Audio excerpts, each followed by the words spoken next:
How are you today? Good. The mask slipped. I know, the mask slipped, the fourth wall. Yes. But we're doing great. We're doing great. But we're going to push through, as they Yes. say. Love the show. Huge fan. Yay. And, but our ladies are going through it, especially our queen. I'm like, what is happening? I mean, it wouldn't be drama without some sort of Drama. conflict. No. Yeah, it wouldn't be drama without the drama. Yes, it's not bad enough that the evil is amongst us. They took your side, and she's still out here leading and doing everything.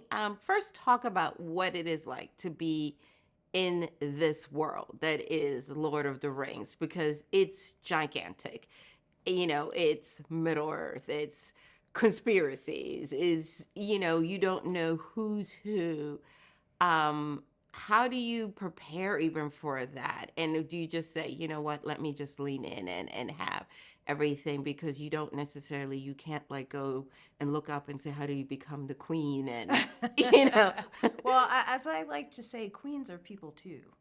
But I think when you're working with something so expansive, for me, in order to not get overwhelmed, feel overwhelmed, it's really about kind of almost sort of taking this big scope and really focusing on the one or two people that happen to be in front of you, or that you're interacting with, or who you have the relationship to, because that really is what the audience is also sort of invested in. I mean, I love sort of the flash and the bang and all the bigger aspects of our show and fantasy in general, but some of those more intimate scenes, two people really sort of navigating something in a room with each other, that's the part where I'm like, well, I know that. I know what it is to sort of be in hushed conversation with somebody trying to sort of, figure out the next move to make. So I think that part of it, there can be all these things happening around you, and you're just this one little speck of dust in the world. But that's true of life in general, right? We're just, one little piece of it.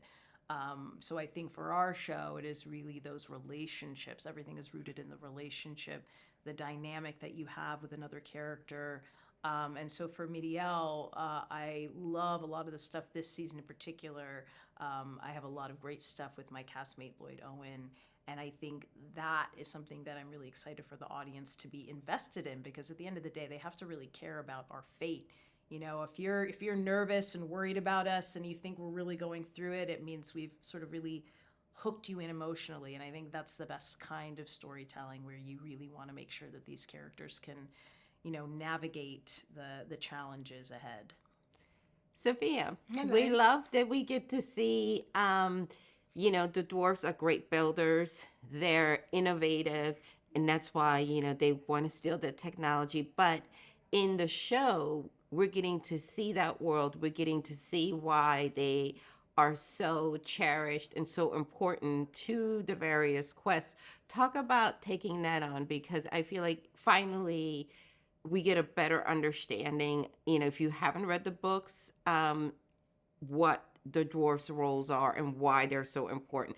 They're, as I like to say, they're small but mighty. They are small but mighty.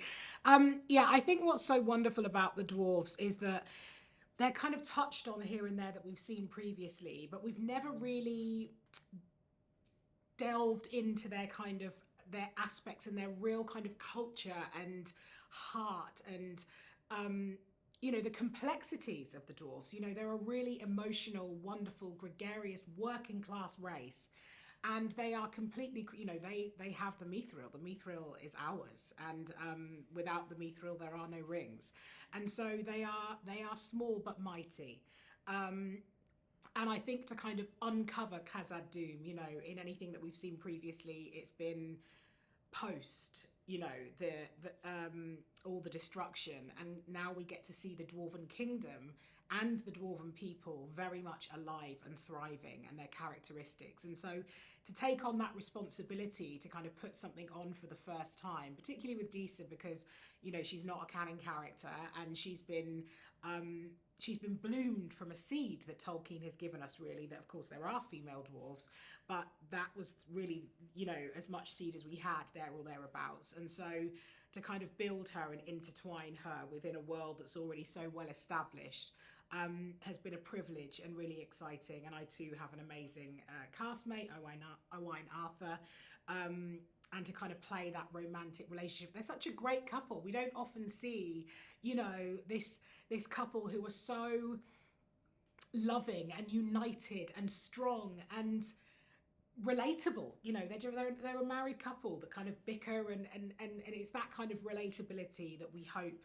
draws the audience in to recognize themselves and to then get really excited and invested, as Cynthia said, when everything comes crashing down. Well, I love this. I also think it's really important to have representation. You know, I think we don't talk enough about that, where it's important for young kids to be able to say, oh, I can dress up fully as that character for Halloween or Comic-Con or whatever you have there. So I love that for you ladies. Thank you. And I think that's super important, and keep doing what you're doing. Thank you so much for your time. Thank you so much. Thank you very much. You are welcome.